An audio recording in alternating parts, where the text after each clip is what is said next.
friend, Jesus. The perfect example of perfect love, Jesus. The one who loves us in spite of our failures, takes our worst, and gives us his best, Jesus. The way, the truth, and the life, Jesus.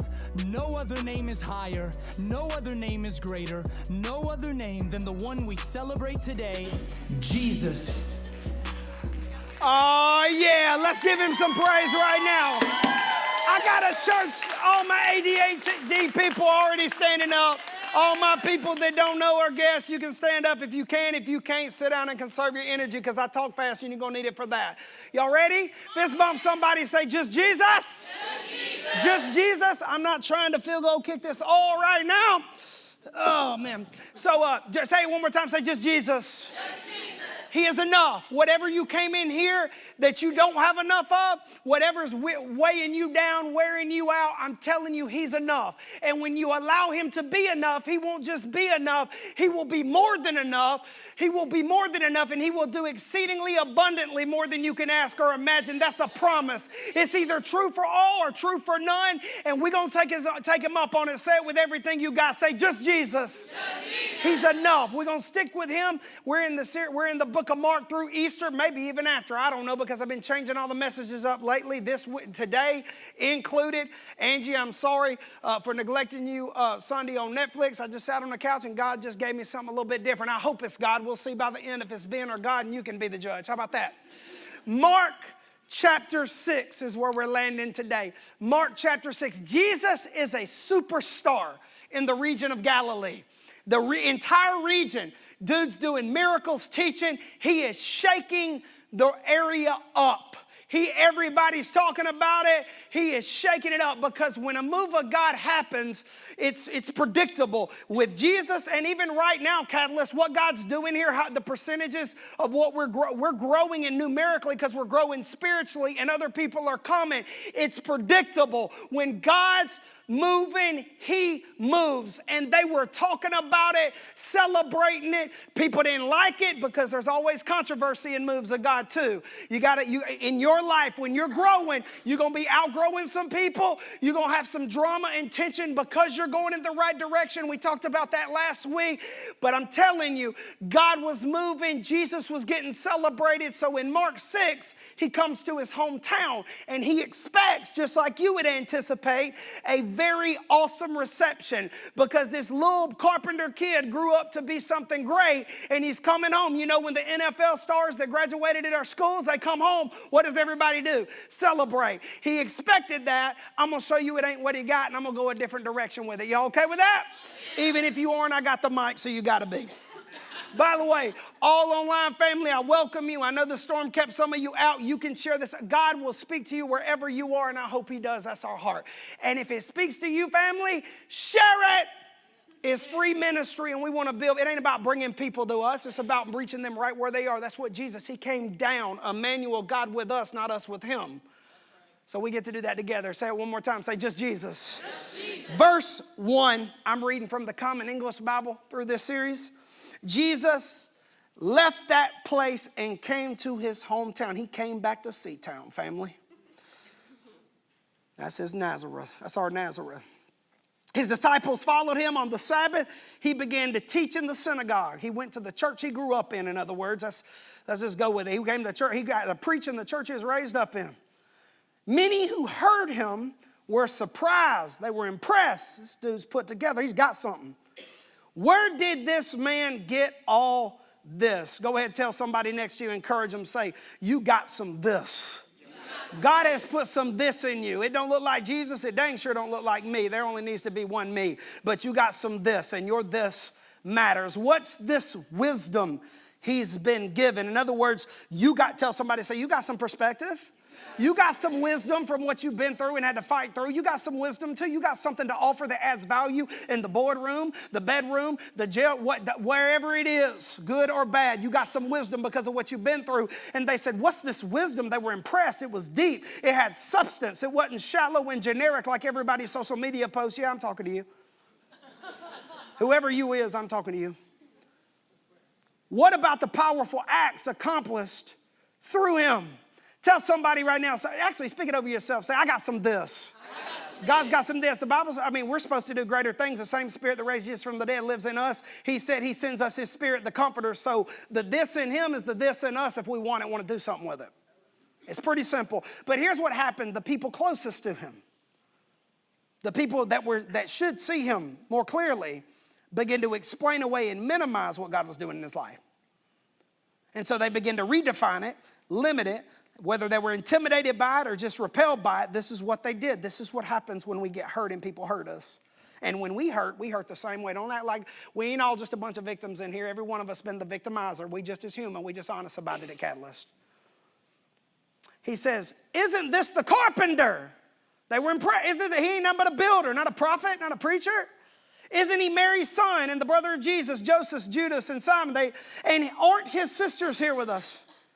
They were repulsed by him and fell into sin. By the way, don't care what side you are of any issue or any argument. When you are repulsed and you are egocentric, you are falling into sin. In other words, settling, and you are going to dive deeper into your hole. And you may drag some people with you, but you're diving into a hole when you act like this. And we all act like this. I'm preaching and going to encourage you how not to play into being a victim, but we act like it too, and God wants to speak to that today. Amen. Jesus said to them, prophets are honored everywhere except in their hometowns, among their relatives, and in their households. It's the people closest to you that hurt you the most and hurt you the most often. Boy, it's pollen season today, boys and girls. He was unable to do any miracles there except that he placed his hands on a few sick people and healed them. He was appalled. He was hurt by their disbelief. Then Jesus traveled through the surrounding villages teaching. In other words, he didn't do very much there because of where they were and where their hearts were. And so what I did on the couch Sunday, neglecting my Netflix quality time with Angie, is this hit me. I want to speak to your hurt. We all got it. If you're growing, like our church, there's even a lot more of it because growing pains hurt just as bad as not growing pains. It's just I'd rather be having growing pains. All of you got hurt. I've got hurt. I want to give you a different perspective of hurt and the people who hurt you, if that's okay today. I want you to see how Jesus handled hurt, hate, negativity, and naysayers, because if we'll just Jesus it, we'll heal from it and not stay handicapped and held back by it. But that's all in a choice. You either going to just you it or just Jesus it. And Catalyst, we going just Jesus said, dog. Just Jesus said. So before we just Jesus said, I want to John Cena it because that's my title.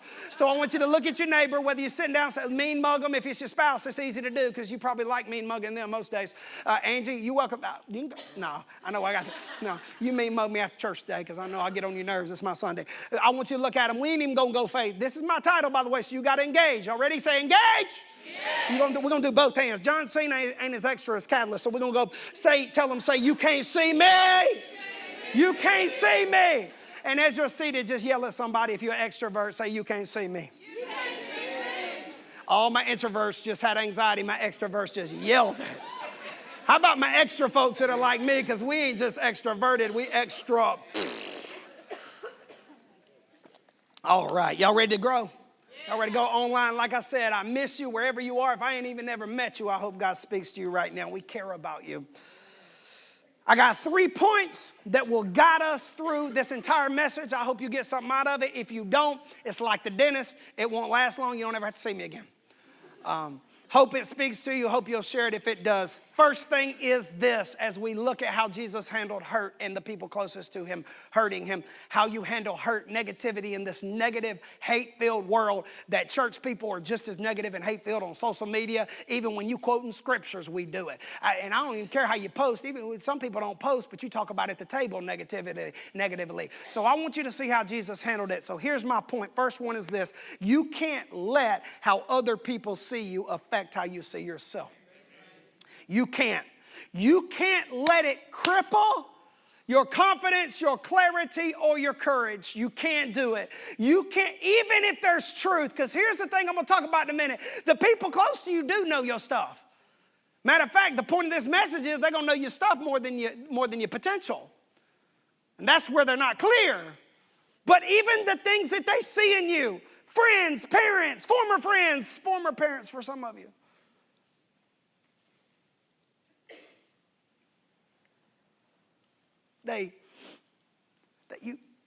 Even if it's true, The defects that you've had your whole life and you're better at, but you still have bad days like I do.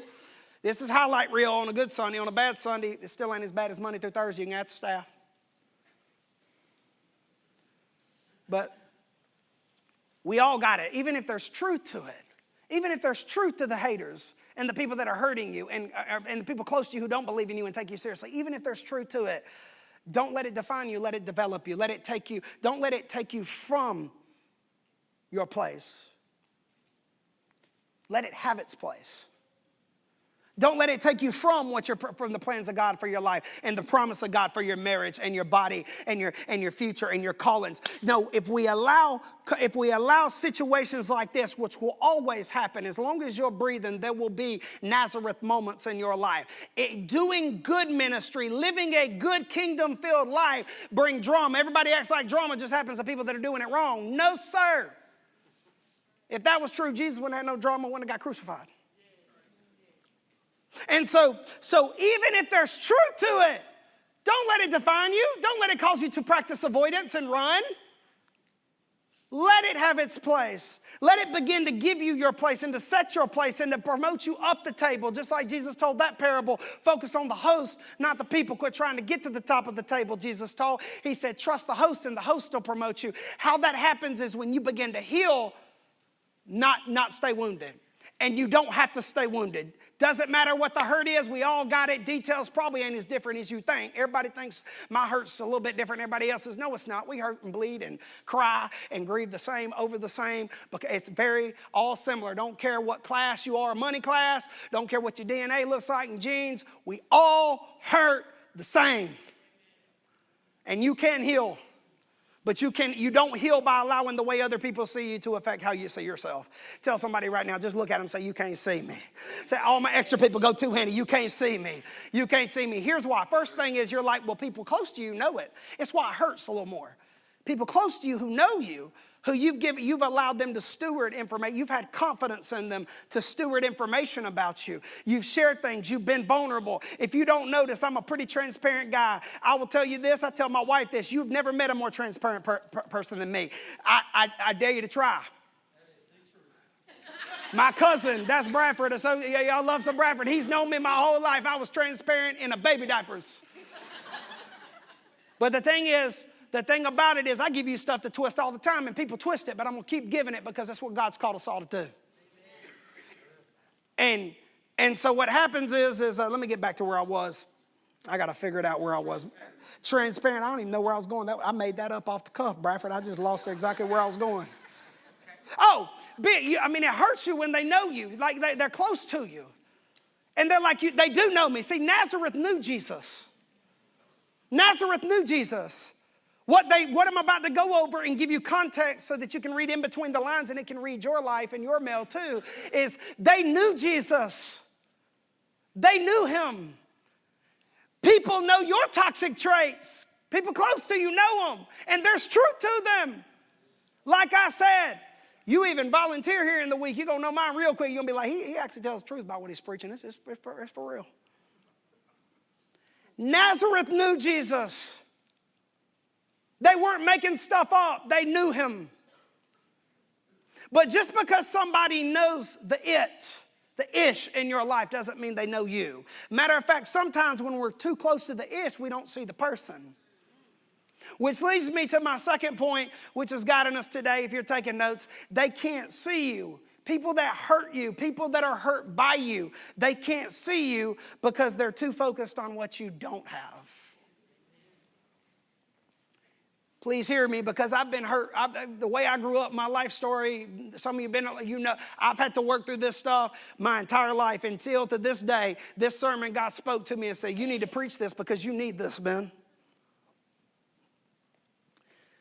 People, your Nazareth, the people that hurt the most and the most often, they can't see you. They can't see what you have as clearly because they're focused on what you don't have. This is the carpenter's.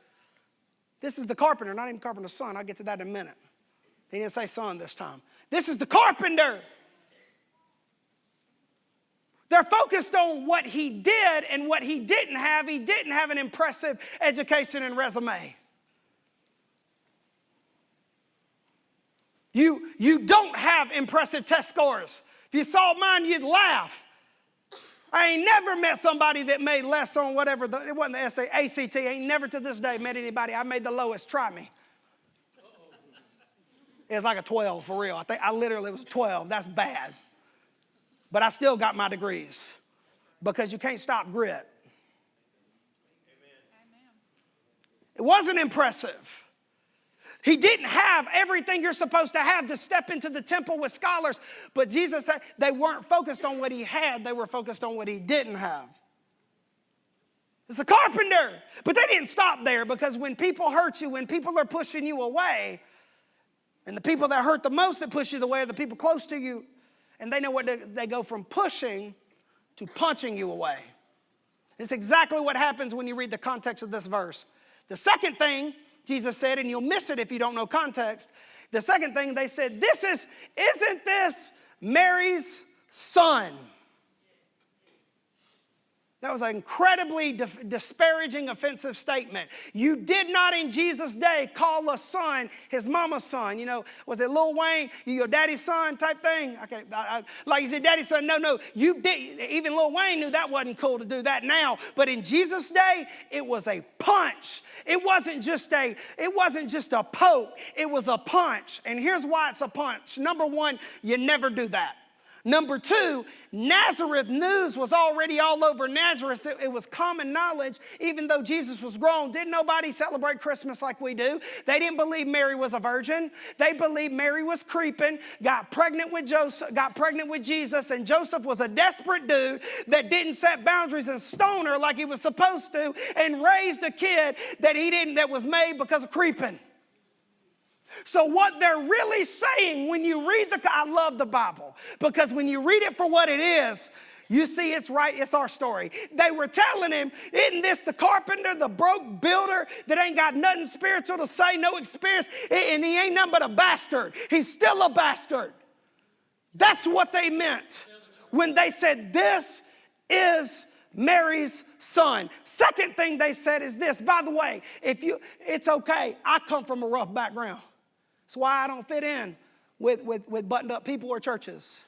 Because Jesus found me before I could read a Bible in the middle of middle of it. So Jesus ain't scared of your stuff, and we don't need to be scared of it at church either. Amen. And so the second thing they said is this. Isn't his sisters with us? You don't hear about Jesus' sisters very much in Scripture. But he had sisters. We hear about James. If you keep up with Scripture, James, the disciple, son of Alphaeus, was his brother. But you don't hear about sisters. Do you know why he had sisters? We know this. It's pretty easy, pretty simple. You can connect the dots. Mary didn't stay a virgin. She finally got to actually have fun making babies with Joseph. I tell Angie that all the time. It's okay, we ain't going to make none. We're going to have a lot of fun trying. We're going to practice real hard. And now and I don't even have to change Garrett's diapers. He got my last name, didn't have to change one diaper. I have to put up with his crap, but not actually literally change it. Thank you, Jesus. I would have been there, but Jesus said, I love you, Ben. Oh, man. Y'all come to the first service. You don't want me to digress so much. I'm on a time limit there. He says, sisters. Here's the thing about sisters. Here's the thing about siblings. It actually gives us a lot of details of why Jesus' ministry starts later. Is because what they were saying, aren't his sisters right here with us? They're still here in Nazareth? Here's why they said that. Is because in that culture, number one, we don't hear anything about Joseph in this passage. Very easy to connect the dots. Why? Joseph's dead by now. You know, Joseph was in his mid to late 40s when Jesus was born. Jesus is grown. That's well past life expectancy. The reason they didn't say, isn't this the carpenter's son, is because Joseph is dead. Him having siblings and sisters, because you marry a 16-year-old like Joseph did. Now you're in prison, but back then you better make her some babies. And so, this is the Bible. It's not censored like we like to censor it. And so what happens is Joseph is dead, which means that in that culture, Jesus would have had to stay home and raise his sisters or all his siblings until they were old enough to take care of themselves and continue the family and lineage on. So this is why Jesus, if you feel held back in life, Jesus didn't get started in his ministry till 30 because he had some stuff that wasn't, he had to take care of some bad seeds that he didn't sow, but he reaped blessing because he was faithful. And some of you are impatient and you are not waiting on the Lord. Jesus himself waited later because he was faithful where he was. That's free. That's not my message. That's not my message.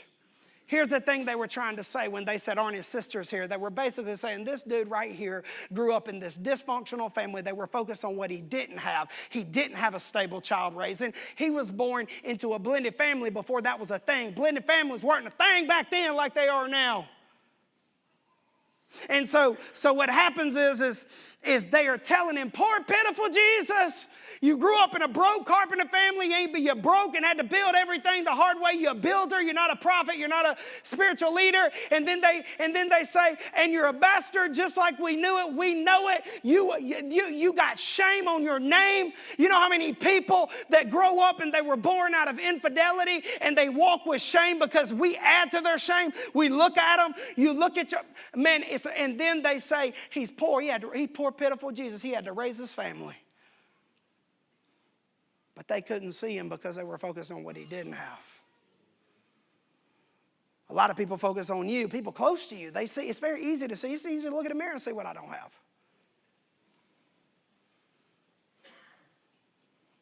John 1, what was his name?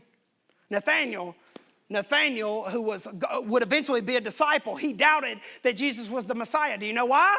Because he quoted a stat. We still live by stats now. We judge people by stats. He said, nothing good comes from Nazareth. Nazareth was a place apparently like broken families that just raised broken kids. Like what they did is this guy had no daddy, you know, we love, he just don't know no better when you're talking to your kids, but you really don't want them, those type of people that you don't think they're good enough for your daughter or your son because you are focused on what they don't have. Nothing good comes from Nazareth. And some of you were in a broken, raised up in a rough family, mental illness, drug addiction, poverty, whatever. I was too. I'm glad you're here. But what happens is you begin to believe that nothing good comes from Nazareth, and that's why you've been living it for the last 45 years. And so what Jesus did, Nathaniel, who eventually became a disciple, says, bro, ain't no way, Jesus, ain't no way he can be who he's called to be. He didn't have a daddy. Ain't no way that girl's going to be easy. She's going to be promiscuous. Her mama was crazy. Her mama left her and she's crazy too. They wrote him off, not because there wasn't truth to his backstory, but because they were too focused on the backstory. And you can't let how other people see you affect how you see you. And people close to you know your stuff. And they don't even mean to do it. They're just too close. And they see what you don't have. And they don't see what you do have. When in 2004, I graduated high school. I was raising my brother before I even graduated high school.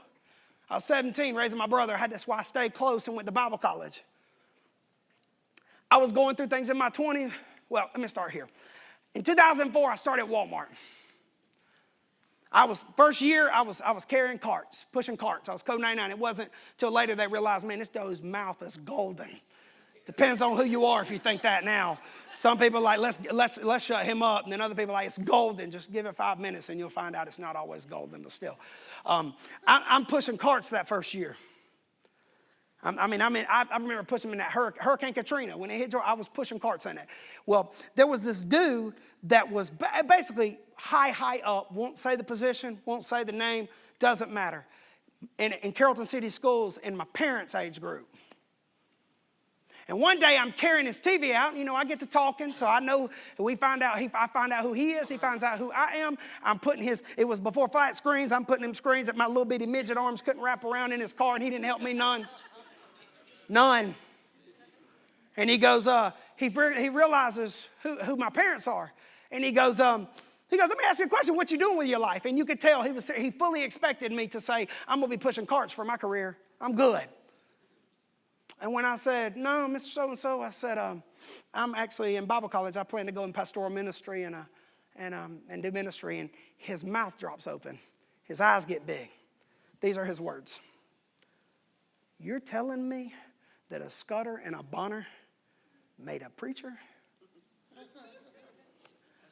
Nothing good comes from Nazareth until you actually prove that it does. And when you don't prove it, you just believe it. You don't have to earn it, prove it, chase it. You just live in what God called you, and you will never be. Your handicaps, your disabilities, I'm sitting here and I'll tell you about them when it applies to the message, all the reasons I shouldn't be up here, all the disabilities, all the stuff. But at the end of the day, it's a lie from the pit of hell that nothing good comes from Nazareth, from whatever you grew up in, from whatever your criminal record looks like. I know I got enough crazy folks in here like me that you got some criminal record. I'm thankful I don't, but I could have just because of my mouth. It's a lie. But what they do is they couldn't see Jesus because they were too focused on what he didn't have. There was this season where I was an associate pastor at Christ Fellowship, and I was in that season, and all I can tell you, my 20s, I went through things. I had to feel dark. I had to lead through darkness in my family, and everything around me was. Most people much older than me have not had to deal with the trauma and feel the things and work through the things that I had to in my 20s, and some people die having not. I remember started preaching more. In that season, I began to preach more as an associate, and I was building my rapport, but I was going through terrible things. Like when I say this, I'm not exaggerating. When I had rooms that were big to preach in, there is no doubt that I was at least top 5 most broken situation in the entire room. Some Sundays probably, because it was more buttoned up church, and some Sundays I was probably number 1. And I felt terrible shame. I'm like, how in the world, God, I am not qualified to preach about brokenness because I am the most broken one in the room. I can't even think straight. I'm in Bible college thinking, do I really want to even live anymore? And I remember going to Pastor Mark, and I will never forget it, and I'm forever grateful for what he told me. I literally cried and begged him. I said, hey, I am not qualified for this. I was showing up in the dark of the morning like I do now because 2 services, but then because I was so desperate, I would turn the lights on and just pray, God, I can't do this. I can't do this. Why? And I remember going to Pastor Mark, and saying, Pastor Mark, I'm not qualified for this, bro. I'm not qualified. I didn't say bro. I said Pastor Mark, just so you know, that's a little embellishment. I said, I can't do this. Like, I'm the most broken dude in the room. Why? Pastor Mark said this, I'll never forget it. I built my life on it. I built my ministry on it. If you hadn't noticed, I take gambles on people in ministry. Whether it works out or not, I roll the dice on people because I found this out, and it's true, and it's how Jesus did his ministry, and we're about to see it. He said, Pastor Mark said, Ben, the reason you can do what you do, the reason you are the person to do this is because of what you've had to overcome and still having to fight through and will have to fight through. He said, your mess and dysfunction and defects and brokenness and depression and all that thing, it doesn't disqualify you or discredit you. He said it qualifies you that much more. But here's the thing. People close to you can't see that sometimes. They love you. I'm not even saying they're malicious, but they can't see it because they're too locked in on what you don't have, not what you didn't have, what it built in you. Because here's the thing is, over the years, I've been passive, and then sometimes now I come across a little arrogant, but it's honest either way. I am a great preacher and leader. And here's why. I am. Oh, and I ain't even hit my prime yet. You just wait. Stay tuned. I am a great one, and here's why.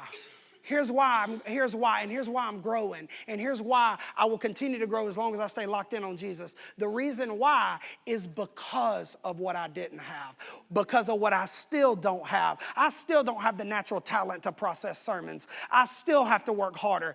It's because of all the things I didn't have that created in me what I do have, which I believe there's some destiny in some of that stuff, and I got more grit than the average bear in most anybody because of what I don't have. And the same is true for you. Your dysfunctions, your addiction, your mental illness, who your mama and daddy were, and what you did to your kids, the same thing they did to you, because it's not a witchcraft curse, generational curses. It's a choice that when you choose to heal and not seek, you will overcome too. Nothing, the things you hide, the things you compensate and cover by your intellect, by having a big personality, all the things you're ashamed of, it does not disqualify you. It qualifies you.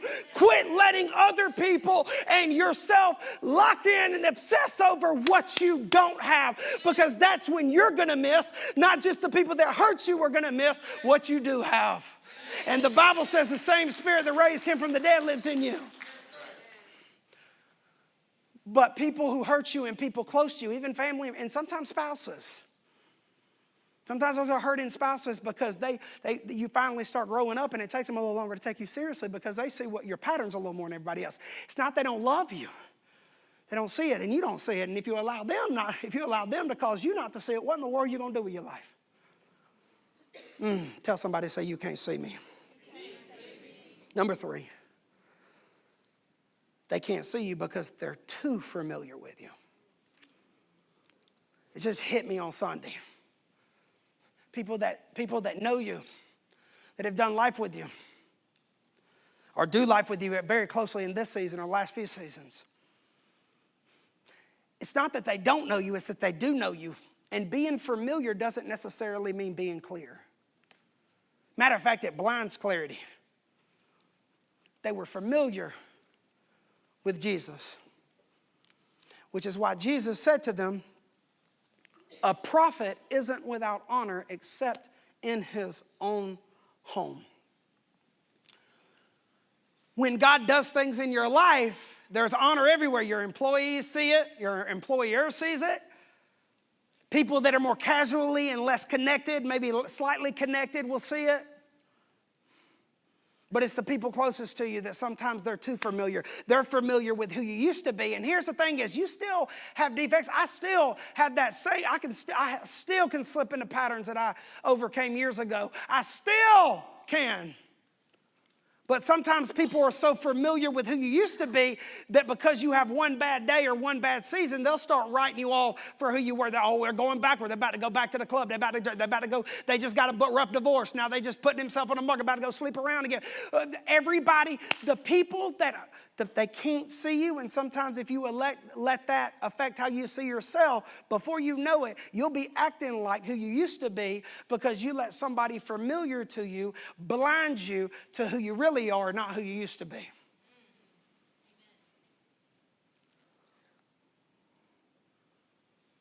And he said, this is always the case. A prophet is without honor. Growth, good things are honored everywhere except in your home, family, your Nazareth. It's not that they don't know you, it's that they're blinded because there's just too many things close. It's not that they don't love you. It's not even that they're toxic. Sometimes it is, but it hurts more. And the Bible says that Jesus was appalled by their unbelief. He was hurt by it, deeply hurt.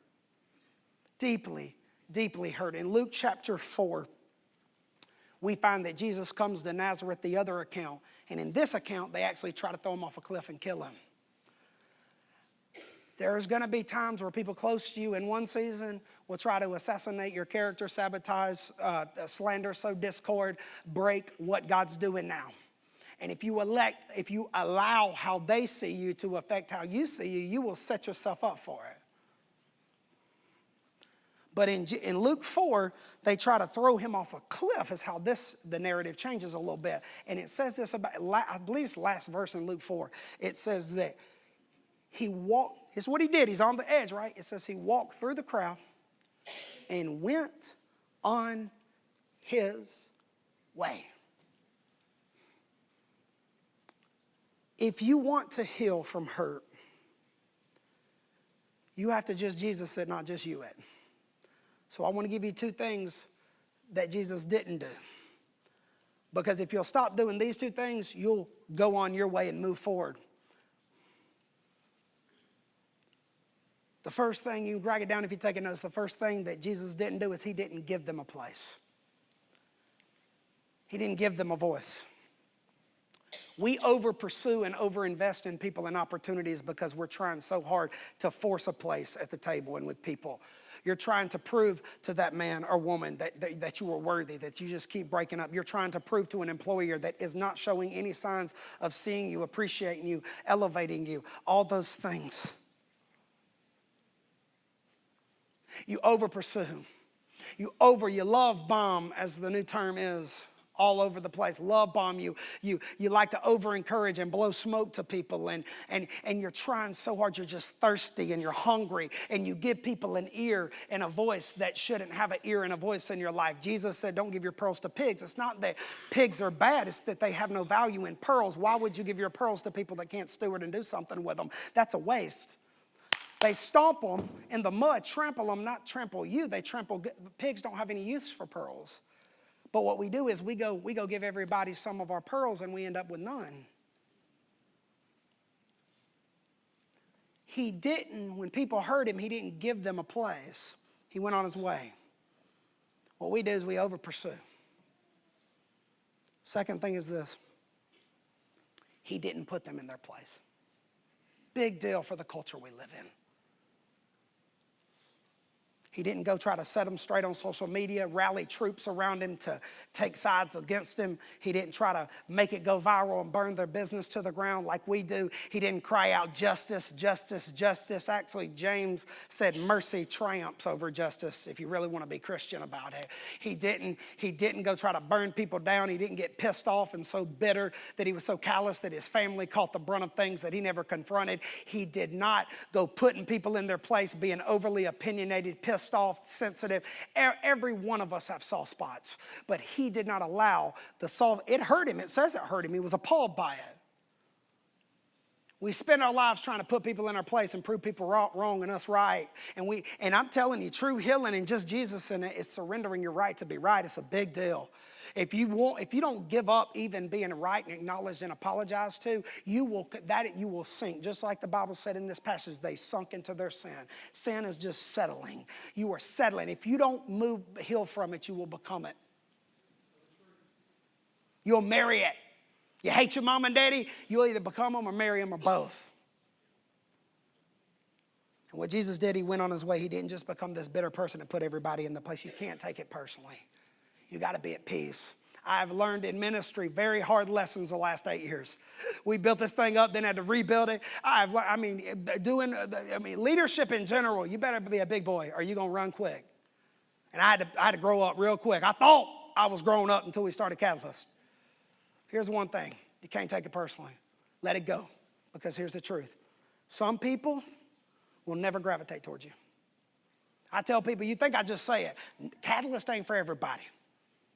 I'm not for everybody, that's for sure. I'm figuring the older I get, the worse I get. That becomes even more true. You are not for everybody. And it doesn't mean they're right, you're wrong, or vice versa. It's diversity. It's beautiful. There are some people that are never going to gravitate towards you. There's people all the way back to my school days that I love them, but I have nothing in common with them. And they will never show up to Catalyst because I'm not their flavor, and that's okay. They ain't mine either. That's not bad. You have to be at peace with the fact you're not for everybody. You have to also be at peace that some people in some season, life is nothing but seasons. It's a series of seasons. If you can begin to embrace it like that, you won't get stuck in them, one of them. Life is a series of seasons. There are people that will love you and gravitate towards you and be close to you in one season and will gravitate away or even vilify you and hate you and think you're terrible and try to rally everybody against you in the next. Some will come back, some won't. I've learned that there are people in Catalyst Church or in the past that they hate my guts now. They said I saved their life. They said they'd be dead. They found life here. Some of you are probably products of they brought you here. And I had to be at peace that now they think I'm the problem and whatever happened, and they gravitated away. Here's what'll happen. It always will happen. Some will come back, some won't. But if you want to do it like Jesus, you have to move and go your way. Keep moving. It's not moving to be stalking them on social media about it, waiting for them to fail. You stewing, you want to see what they post, and you ready for them to fail. No, that's giving them a place and putting them in their place. No, you go on your way. You don't look back, live back. You move forward and let time and fruit be what tells the tale. Catalyst Church, God is elevating us right now. And we ain't seen nothing yet. I told you, we're going to see God. We're going to be not just the largest church around here. I don't want to build a church that's a lot of transfer growth. People coming just from other churches because we're the new flavor, because they'll get pissed off as soon as we turn the air too low. Oh, we're reaching the 86%. You see it up here. It's a reminder, always. Most of our church growth is people that weren't in church and lost trust. We reaching them. Everybody's welcome, but we ain't here for people that have been in church for years. We want to do it with you. We here because Jesus is for everybody. And we're going to build this church off that. We're going to see God move. And one day we're going to put this number on stage. It's going to be a lot less than 86%. Watch. But as God is now elevating our influence, here's what happens. A wonderful man, you know him, in the area, Pastor Fred Ricks called me this week and he said this to me. He said, Ben, I just felt like I need to give you this word. The more you elevate, the more people drop off. And that's kind of true, but here's what I mean by that. More you elevate, you're more visible, more people are drawn to you, but also the more you elevate, the more people fall away or don't go with you, whether it's up or forward. When you're growing too fast for them or you're growing in a different direction. We have to keep our hearts right, Catalyst Church. I have told our staff that have taken a lot of hits and shots, mostly from outside these days. I've had to remind them. I've had to remind Tammy, who's new to this. I've had to remind Bradford because Bradford is a dog. We grew up together. We cut from the same cloth. If anything, we got to learn to quit because we don't have quit in us. I have to tell him, bro, ain't nothing changed, just like he told me in 2021. I tell Angie, this comes with, we cannot get callous because the church in Ephesus in Revelation, Jesus said, if you don't go back to your first love, if you let this life take you, I'm going to take your lampstand. We cannot let the fruit and what God does in this place do the talking. We do not engage. I don't even talk to many pastors, and I'll only talk to them once about what we're doing. I don't owe them a thing after that. Let your fruit do the talking. Let your life, don't try to prove your ex wrong. Don't try to prove your kids you're worthy because you damaged them and you're better. Move. Go on your way. Don't try to fix your spouse. Let them see that you're no longer bellyache and blame them, even though they got some fault, that you just seeking Jesus, even if you got to show up to church by yourself.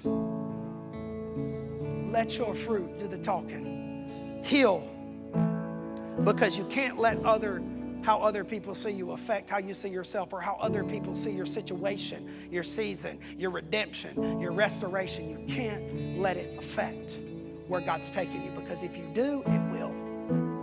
Will you stand to your feet with me right now? We're opening this altar up. You know, we are altar driven. I found Jesus at my altar was a bed when I was 3 and 4 and 5 years old, and I found his presence. We are here for you right now.